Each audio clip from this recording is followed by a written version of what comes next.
Bonjour et bienvenue sur les racontines de Nathalie.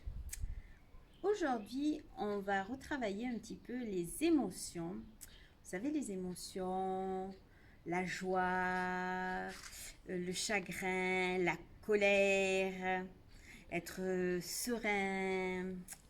Mais là, on va parler de avant, quand il n'y avait pas mon frère.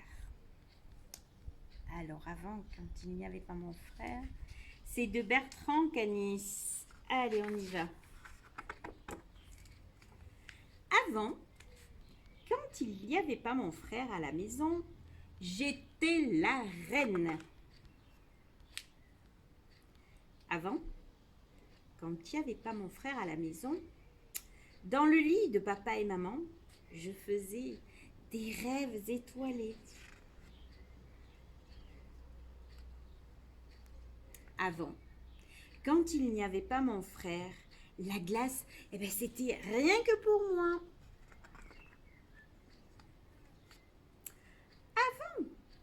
Quand il n'y avait pas mon frère, dès que je pouvais chanter. Libéré, délivré. Oh. Mais avant, quand il n'y avait pas mon frère, la boulangère, elle avait dû que pour moi. Avant, quand il n'y avait pas mon frère, le Père Noël ne pouvait pas se tromper. Tous les cadeaux étaient pour moi. Mais quoi? Eh bien, un jour,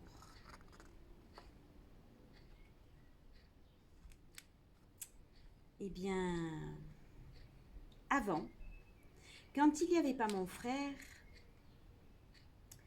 j'étais nulle au foot. Avant, quand il n'y avait pas mon frère, personne ne comprenait mes blagues. Regardez, maman, elle rigole pas. Et là, mon frère, qu'est-ce qu'il fait? Il s'éclate à mes bêtises.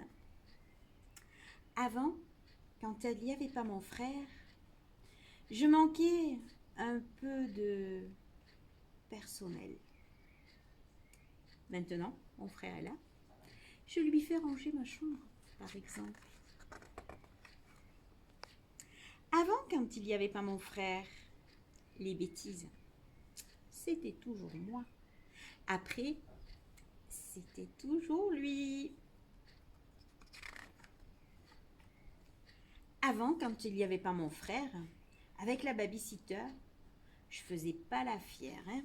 Je restais tranquille. Maintenant, avec mon frère, on l'a fait se tirer les cheveux, la babysitter. Et surtout, quand il n'y avait pas mon frère, j'étais pépère. Mais je m'ennuyais. Sévère. Maintenant, j'ai mon frère et avec lui, je peux jouer et m'amuser. Et tout va bien. Mais Loulou, vous l'avez bien compris, cette petite fille n'avait pas de frère. C'était la reine. Puis après, son frère est arrivé. Mais c'était bien aussi parce qu'avec son frère, elle pouvait jouer. Il rigolait à ses blagues. Et dès qu'elle faisait des bêtises, elle disait que c'était son frère. Sacrée petite coquine, cette fille, hein. Et ça me rappelle une certaine histoire. Bon, allez, on va changer de livre. Je t'aime presque toujours. Vous savez ce que c'est l'amour? Quand on a le cœur qui bat, quand on se languit le matin d'aller à l'école pour voir son copain ou sa copine, quand on est amoureux, eh bien on va voir ce qui se passe dans ce livre. Je t'aime d'Anna Lienas. Loulou et Eugénie, Génie pour les amis, sont très très différents l'un de l'autre. Loulou est une bestiole cuirassée qui peut se mettre en boule. Génie est une luxiole qui éclaire la vie de toute sa personnalité. Loulou, il est costaud et résistant. Jenny, par contre, elle est légère et délicate. On dit que lui, c'est le roi du camouflage. Et d'elle, qu'elle brille comme personne. Loulou, il est très pratique. Il a toujours les pieds sur terre. Jenny, à l'oreille, elle a une imagination débordante et vole rapidement à travers les airs et les pensées.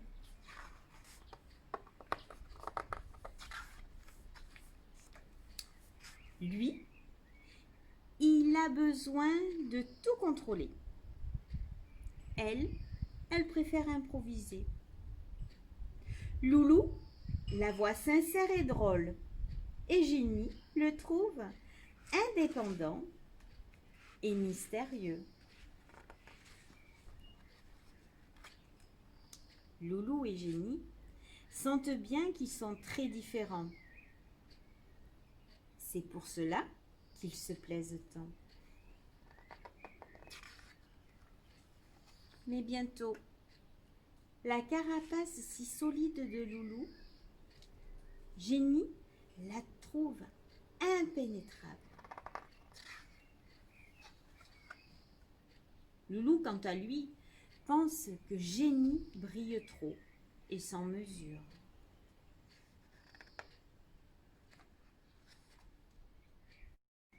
Il sent qu'elle lui impose une cadence effrénée, ce qui devient déplaisant. Jenny, de son côté, est fatiguée par son incapacité de lâcher prise. Maintenant, Loulou estime qu'elle est trop sincère, vraiment. Quant à son indépendance pleine de charme, Jenny la juge bien exagérée. Tout ce qui le touchait, dans sa spontanéité, lui tape sur les nerfs réellement. Et pour finir, elle n'en peut plus de tous ces mystères épais. Loulou et Jenny sentent bien qu'ils sont très différents.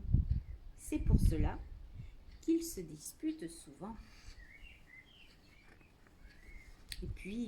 Et puis un beau jour, Loulou s'efforça d'assouplir un peu son armure et de partager avec elle ses aventures. De son côté, Jenny réussit à se faire plus discrète et à lui laisser davantage de lumière. Lui, confiant, se laissa guider. Une fois n'est pas coutume. De son côté, Jenny réduisit le rythme de ses envolées et le laissa pleinement s'exprimer. Avec de la patience, elle apprit à respecter son besoin de solitude et ses moments de mystère. Et Loulou lui rendit grâce pour sa créativité sans limite et sa capacité d'improvisation. Maintenant, Loulou et Jenny sentent bien que malgré leurs différences, ils s'aiment profondément.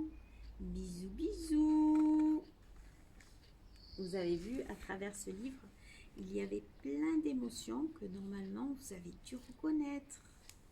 Je vous embrasse et je vous dis à très bientôt sur les racontines de Nathalie. À bientôt mes loulous.